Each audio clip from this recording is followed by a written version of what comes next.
and things are definitely getting stronger here. But, and through all of this, I kept getting, you're supposed to heal the property. Because I had 6 months, I didn't tell you, I had 6 months to protect myself, or I was going to become overcome.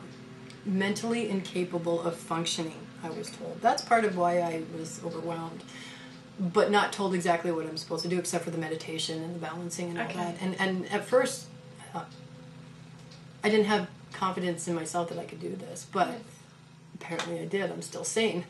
I have 2 years to do what I'm supposed to do for the property, because especially since I found out about it, everything is just getting stronger and stronger. And I was told it will be uninhabitable here. She does that to everybody. My cat just walked down the stairs.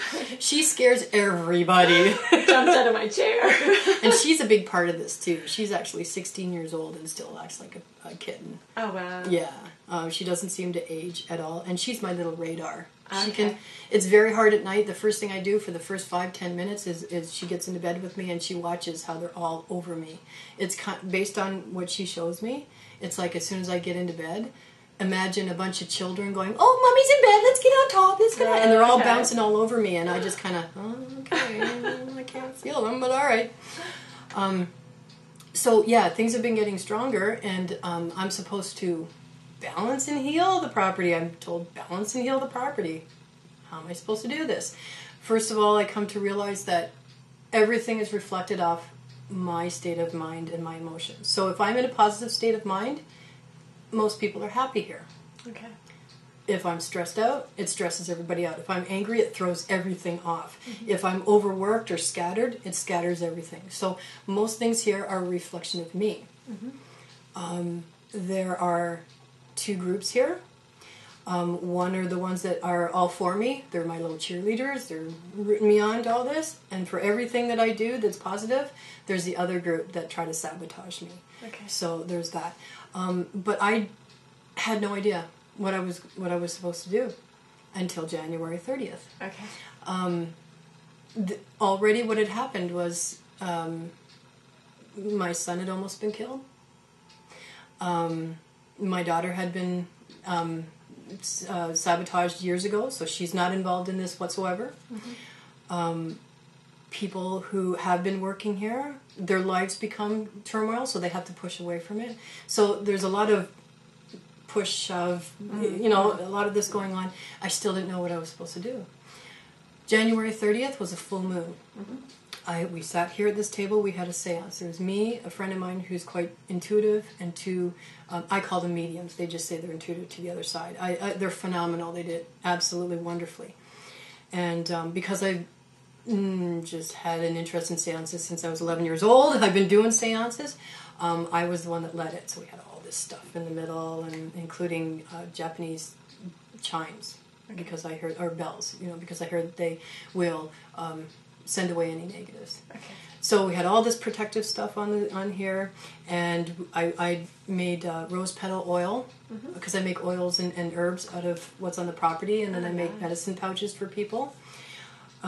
So I had all that stuff here, things like this. We've got sea salt, and ivy is supposed to protect your house, and everything down to I use my grandmother's rose petals for everything. It gives her protection. So we had all this stuff, and we did this seance, and it finally came clear through these 2 women. They said the exact same thing. They were all hanging on us. It took us 2 days to get over it. We all had a hangover for 2 days. They were hanging on us. Their energy was just, they were sucking the energy out of us, and they were getting very powerful. And they were just surrounding this table. And so they asked, what is it that she's supposed to do? And they finally got it for me. You are to write their story. Oh. Thank you. So it's a combination between what I've been doing in my life for the last 15 years, which is counseling and creating workshops and just teaching people how to be true to themselves, teaching people how to overcome abuse. So you think about that. 15 years of being an abuse counselor puts me in the perfect position to counsel the women, not just the women, but the women and the children and the ones that are causing the suffering. Right. Because they are victims at some point themselves. So I don't judge them. Yes. I just try to help them. So I do counseling here, and through the counseling, the women and the children sit there on the floor and listen, and they're getting counseled as well. So a combination of what I've been doing all along with the story of all the people here to write a book. Beautiful. And so this is what I'm doing. Last summer, a friend of mine, the one that found the vortex outside, he was here, well, one of the groups was here, and the next day, we usually use the next day to just absorb everything and analyze and kind of work through it. And he said, just out of the blue, he said, I'm just teach the children how to teach. And so that night it blew me away, and I'd written it down somewhere, right? Because I thought, I have no idea what that means, but I just know it means something big. Yes. So I wrote it down. And one of those mediums that was here, January 13th, we'd already finished because something negative got in. Little boy got in through the basement door. The basement door's been locked now, those 2 locks. It's been locked ever since January 30th now, because now we know why there's locks on the door. This is where the negatives come up. Okay. Through the basement, the vortex is down there, and this is where they come up. So now that I've actually experienced this, we keep it locked. And so we had to finish immediately because it just tired them out. Yes. The medium, that one coming up just completely drained them. Okay. So as we're just trying to recover, and the lights are back on, and she just out of the blue went, teach the children how to teach. Blew me away. I just showed her where I'd written it down, right? So I still don't know what it totally means. I get some ideas. It makes me cry like I just did. So I figured I'm getting it. But the title of the book is A Ghostwriter's Legacy. Teach the children how to teach. Beautiful. And then the line under that is, I give the term ghostwriter a totally different meaning. I write for ghosts. I love it. Yeah. I love it.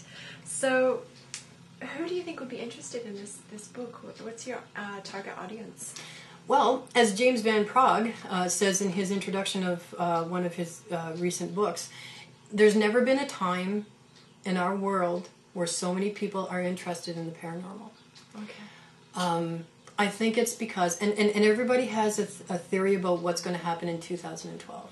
Okay. My personal theory is a lot of things, but one of the things that's going to happen is, like I said, we're in the 3rd dimension, and that's the 4th dimension. And the 4th dimension, the spirits in the 4th dimension aren't angels. They're not the ones of the light. They're not the totally evolved ones. These are the ones that are more earthbound. Okay. What they are in life, they are here as well. So their personality is the same. Their belief system is the same. So somebody who's extremely stubborn and nasty in life will be the same. Okay. But the veil between the two is getting thinner and thinner. And so, anxiety here. Somebody doesn't want me telling this. Okay.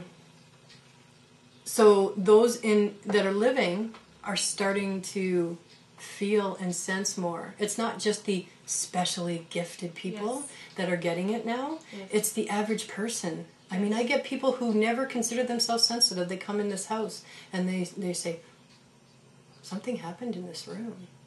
They would never have that happen to them 20 years ago, but now people are getting more sensitive. Yes. We are evolving, and that veil is getting thinner. And those on the other side, see, what happens is we have to be able to vibrate at a higher level, and those on the other side have to be able to bring their vibration down. That's when we can see them. Okay. It takes a lot of work to do this, to meet. It takes a lot of work for them, and I could never figure out on TV why they just went poof.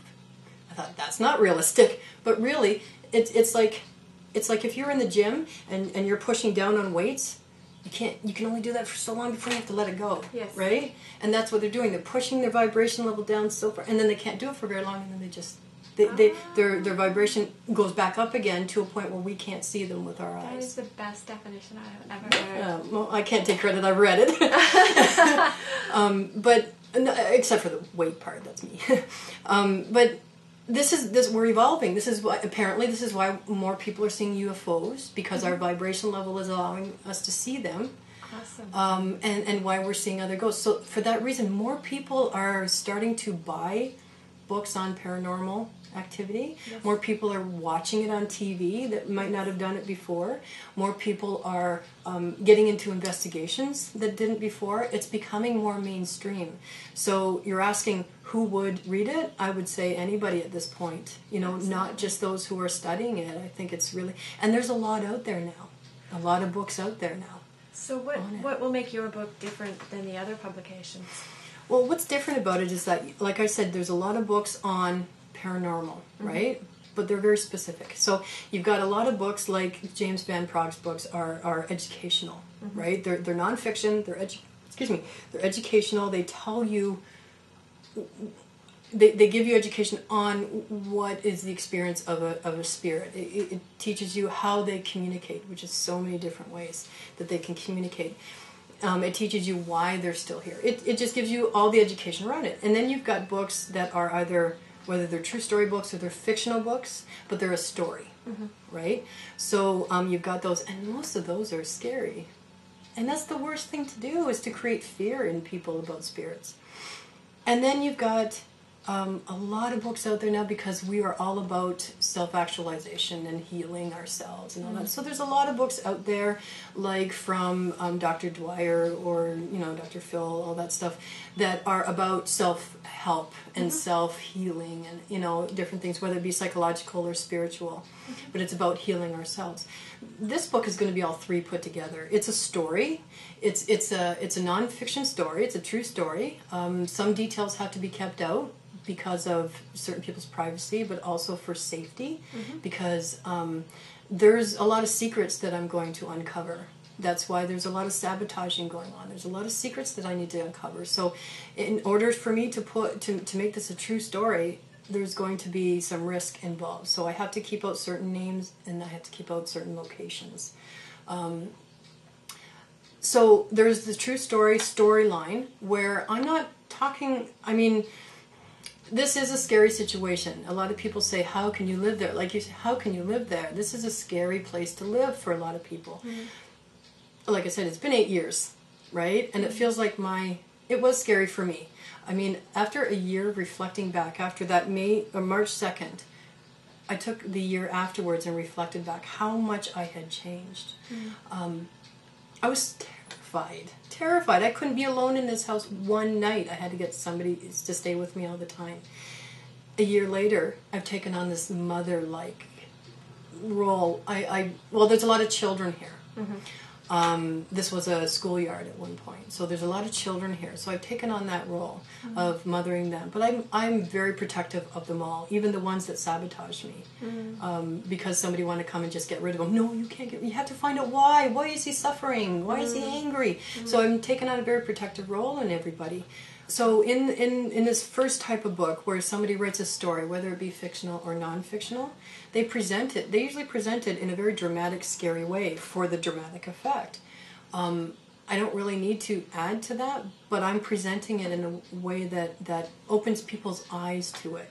As much as this is a storm of energy, and there are so many here from different eras, that it can be scary, but what I'm trying to teach people is that it's not scary, that there's a reason why every one of them is here. And the media want us to be afraid of them only for the dramatic effect. So there's that one part of the book where it's a storyline. And then there's another part where it is educational. I'm teaching people that everybody has that in them. Everybody has the ability to feel. But if you don't know what you're feeling, if you don't know what you're experiencing, it is scary. Knowledge is power. And the more you learn about this kind of thing, the less the fear you feel. So there's that part of it. But then there's also, because I'm a counselor, there's that aspect of I'm showing how I'm healing the property. But anybody who has any abuse in their past, anybody who has, right now it's emotional abuse that goes on here because they work on emotions. So they manipulate. But like for instance, I was told there's a woman in the corner of my living room that is crouched down, and if you get close enough to her, she begs you not to leave her alone, because there's a male that goes in there every day and goes in there and sexually abuses her. And I slept in the living room when I was told this, so she's right next to where I would sleep. That was very hard to deal with. So in order to heal these people, I'm showing it through my book how I'm healing. How you heal spirits is exactly the same way as you heal the living. So people who have this in their past will learn through the book how to heal their own self. Beautiful. So there's those three. I've done the research. I have yet to find a book that has those three elements in it.